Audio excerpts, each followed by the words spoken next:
High high high high গাছ গাছ গাছ দেন দেন দেন কেমনি বাইক না পড়ে গেছে ছোট মিয়া। হাই হাই রে, বাইকটা কন্ট্রোল করতে পারে নাই। আসলে অনেকদিন পর বেরিয়েছে, এক সপ্তাহ পর প্রায়। শখের বাইকটা নিয়ে কীভাবে পড়ে এসেছে, আসলে ডাল জায়গা তো বাইক না। ভাই বার ধর ধরেছে দিদি, ও আছে কিনা দেখেন তো।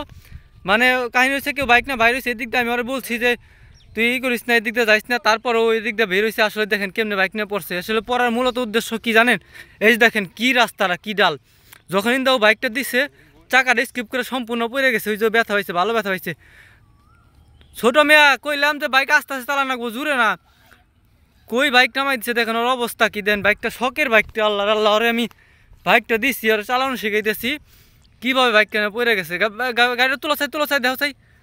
মানে বাইক চালাতে হলে আসতে, বাইক চালালে হলে পড়বই, ঠিক আছে স্বাভাবিক। চালানো শিখতে গেলে বাইক নিয়ে পড়বেই, কিন্তু এইভাবে না যে হুটহাট করে বাইক চালাইতে গেছে ওই বেতেই নাগর পায় না। তার মধ্যে বাইক চালাই নিয়ে আইসে একাই। কইলাম যে নামাইবার, ও তা না করে ইন্দে দিছে নামাইবার। কইছে অন্য গাড়ি রাখবার, উঁচা জায়গার মধ্যে পা দিয়ে নাগর পাইব।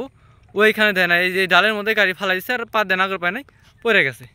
তো এই ভুলগুলো নতুন চালক যারা বিগিনার আছেন, এই ভুলগুলো করবেন না, সাথে একজন থাকবেন অবশ্যই।